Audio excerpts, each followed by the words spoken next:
I'm sorry to interrupt you during the break. So let me introduce myself. I'm the moderator of this session on national IP strategy and the importance of IP platform.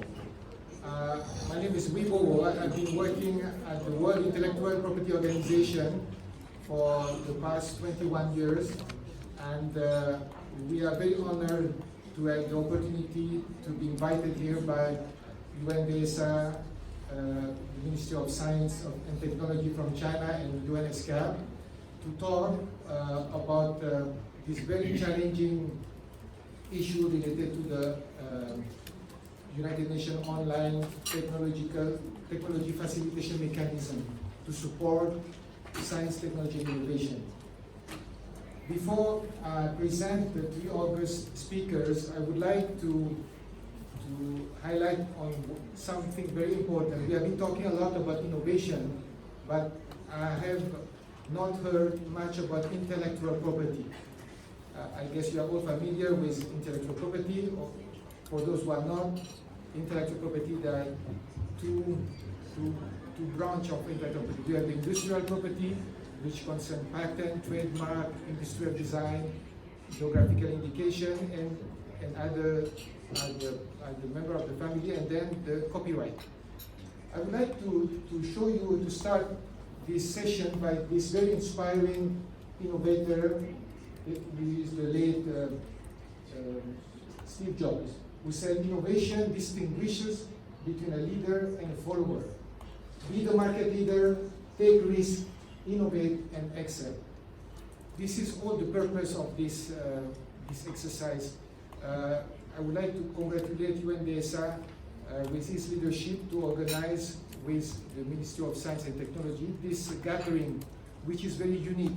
Today in this room, 36 countries are represented, 5 UN agencies, the World Bank, and also the European Commission. And at the end of the session, for the wrap-up session, after the intervention of these 3 of the speakers, who I'm going to present now, I would like to make a call of action so that we are not only doing theoretical presentation, but we are trying also to do, while we are trying to set up this online technological facilitation mechanism, but we would like also to do some concrete project on STIs with all of you, so that once you come back to your country, you can say that now we are trying to build something, a project with the different members who participated in this meeting, so that maybe next year, during the meeting in New York or where it's going to be, we can report some tangible project with your involvement, irrespective of the development of IP and innovation. That is the right opportunity to do something. And I would like to quote another very inspiring lady this time is Eleanor Roosevelt, to say, "Chance happens when preparation is opportunity." So now it's up to you to take the opportunity. And I would like now to invite Dr. Padmanabhan, who is our expert from India, who is going to address about the experience from India on the national IP strategy. Then after that, I will have the pleasure to have Mr. Wang Zhen, Director of the Shanghai Science and Technology Exchange Center, Administration Center of Green Technology Bank, from the semi-private sector, and then with our representative from the Mr. Li Kong from the Researcher Strategy Coordination and Planning Department of the China National IP Administration. Dr. Padmanabhan, you have the floor.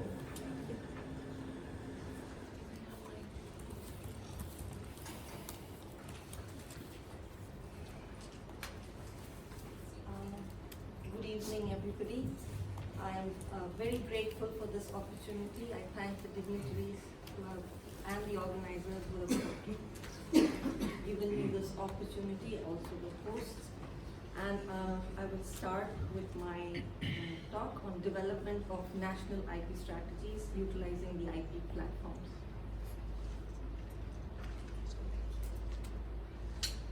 So, a national IP strategy strengthens a country's ability to generate economically valuable assets like literary and artistic works, crafts, folklore, genetic and biological assets. An IP strategy helps nations unlock these assets in a planned, efficient and sustainable way. We have our national IP policy.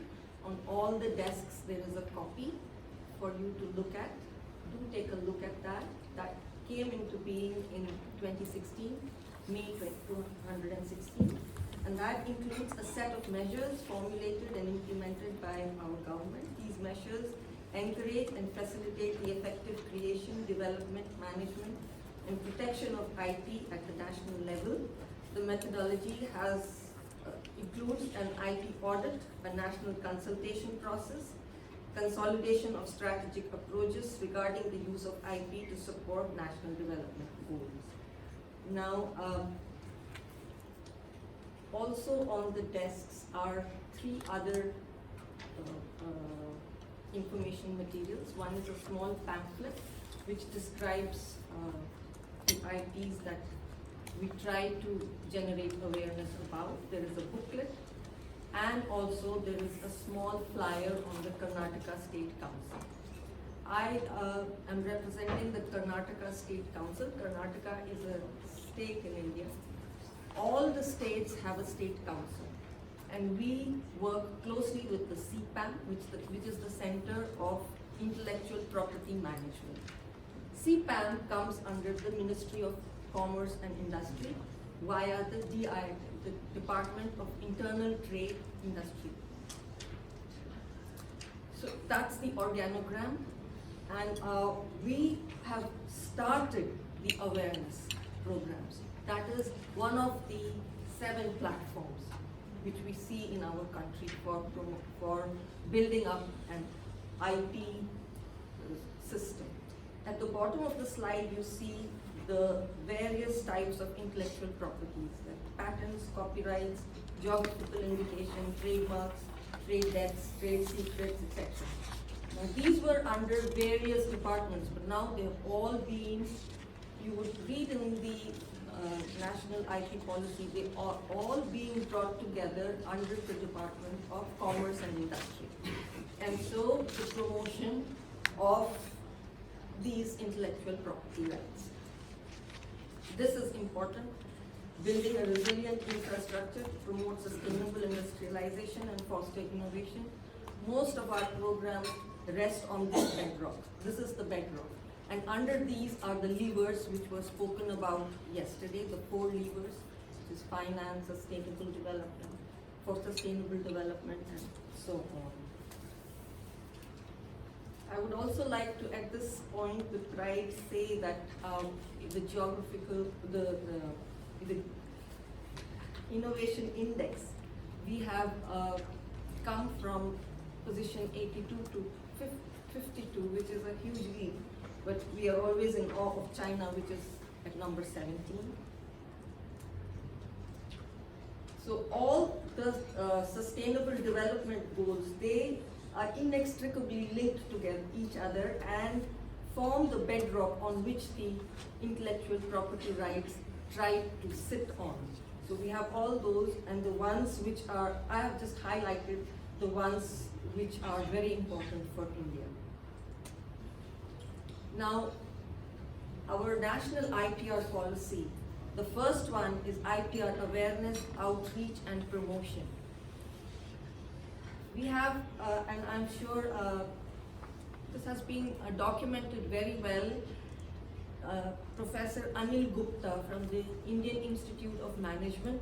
He has done peerless, groundbreaking work on how to promote IPR awareness and generate IP. We follow that, and we try to do a similar thing with as the Shodh Yatra, where innovation scouting happens. So from the Karnataka State Council, as also the other state councils, we go to the hinterland of the states, to schools and colleges, engineering colleges, medical colleges, and look at the projects which are attempted by the students. We try to do the innovation capture, pick those out, and promote them for further IP protection. We've done that extensively in Karnataka, and the honeybee network, that's the model. Like, we go out, we meet the people, we try to fight, and issues are many. We are a huge country. We have we have 22 languages, 28 states, literacy at 74. Now, what does literacy mean? We have so many languages. Reading and writing in one language, is it sufficient? English is the way to work in India. Does everybody understand English? Does everybody understand the patent jargon? It is very hard. So to make aware of what the rights are and what the protection is going to be, that's the job we have taken on, and we are hoping for results.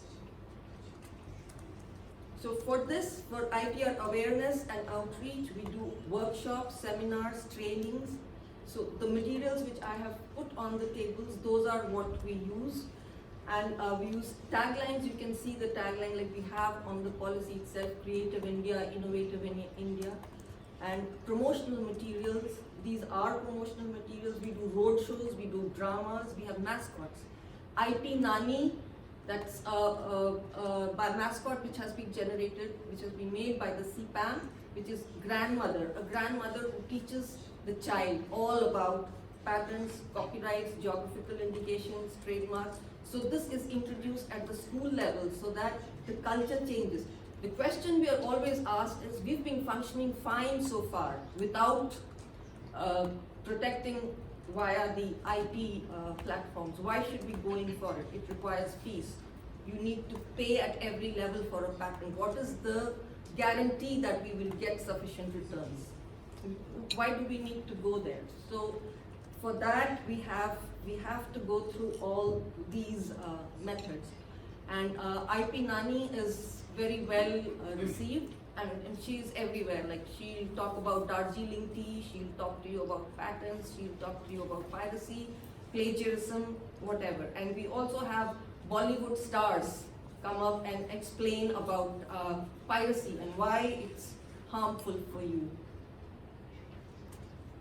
So the barriers I've already spoken of. So that language is not a problem, we do programs like training the trainer, right? So we take the faculty and we explain to them like how you should do the innovation capture, how you should protect what is patentable subject matter, what has to be copyrighted. We do this in a big way. And so that distance is not a problem, we use digital methods. We broadcast from the Karnataka State Council, and you can see in the picture there, I'm talking to over 10 colleges at once. This I've spoken about.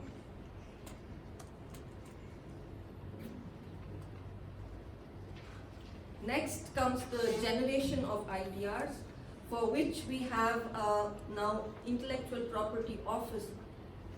To deal with so much material, one office is not sufficient. We have 4 intellectual property offices: Mumbai, Kolkata, Chennai and Delhi.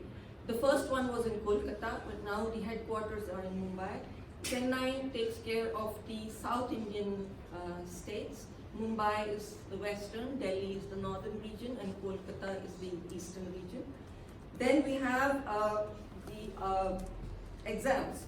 We need IP examiners, those who will look at that what is filed for IP protection. This is a rigorous exam for the IP examiners. Happens, I think, once in 2 years. We've just recruited a lot of examiners. The processes have expedited in a great way. And then we also have patent agents, people who qualify to file patents. That is another examination. So the Patents Act or the Geographical Indications Act or the Trademarks Act has to be known by these agents very well so that they qualify to protect those things. Okay, so these are the qualified professionals and facilitators. Also, we have our databases. We have our Geographical Indications and Trademarks Registry. We have our Patent Registry. We also we go directly into the patent scope, which is the database from the Wipo. IN is our country code. We look for what has been filed by India. registries, gazettes, records, all these are available for all the intellectual property rights. Next is, for the generation of IPRs, we need research funds, subsidies and incentives. In keeping with, what was it? Do not leave them behind, leave no one behind. That take everyone with you. So we have special incentives for women. If there is a woman inventor, there is up to 50% subsidy on the filing fees. And for startups in which there is a woman entrepreneur, further subsidies are given. Huge subsidies for research and technology in the IITs. Plenty is available. All this information is available in the CPAM website. And of course, IP cells. All the research institutes are encouraged to have their own IP cells. We handhold from the state councils in the initial stages. Then the IP cells are instituted within the organization, within the universities or institutions, so that they are able to do the innovation capture themselves. We still facilitate the filing through the Karnataka State Council for Science and Technology, but we are hoping that the patent agents in those, in the various organization, IP cells of the organizations will be able to take it forward. Then comes enforcement and adjudication. So we have problems over there. The problems are like with copyright, there is piracy and there is counterfeiting. We try to, even in the material that is there, we try to explain why these things are harmful. We call plagiarism, like it's not, we've highlighted plagiarism in the material that has been given over there. Infringement is dealt with in a big way. We are explaining and making people aware, but still it is difficult to explain to somebody who is a layperson who doesn't understand IP, why should these things not be done. It's still, because without IP, things have been managed so far, so why should these be implemented? What is the guarantee that returns will be there? This is the question we are asked at all times. So this is a success story. So there was a problem, there was an infringement. People's Tree is a small company in Delhi. There were hand block prints which were taken by Christian Dior, but they were sued, and they were not sued, it was brought out in the media. Yesterday we were speaking about the pentahelix and the role of media. So the media played a very important role in bringing this out, and this was finally settled out of court. Christian Dior paid up, and the People's Tree settled the matter there. Then administration and management, we are struggling with this platform about IP exploitation, IP acquisition, enforcement and monitoring. We are explaining the benefits because we are still at the stage where we are telling people to file. Filing is happening, but grants haven't happened yet. Filing is happening in a very big way. Patent grants haven't happened in a very big way, but filings and patent applications have gone. Similarly, with copyrights, people understand that they should do it. If you put a C, definitely, as soon as you've written something that is yours, it's true. But to go through the legal mechanisms, what are the benefits? We are still struggling with these issues. Geographical indication is a huge thing in India. I'll come to that later. So we have some things we have successfully done. We have done tech transfers, we have spin-offs, startups, licensing, and there are a lot of agreements which differ from each other very slightly. And these are also intellectual property. To explain why and which one and how, this takes a lot of time. We are doing it. Now here, these are the laws. This is the legal framework. So we have the, on top, this is right under the Ministry of Commerce and Industry. We've got the Controller General of Patents, Designs, Trademarks. We have under which the Geographical Indications, Designs Act, Semiconductor, Integrated Circuit Layouts happens.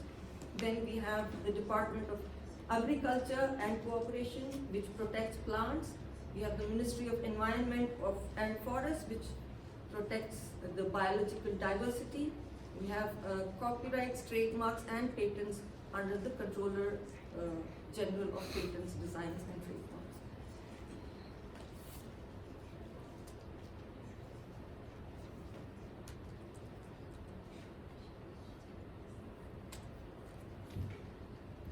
So we have some things we are trying to bring to the international level, and that is the geographical indications.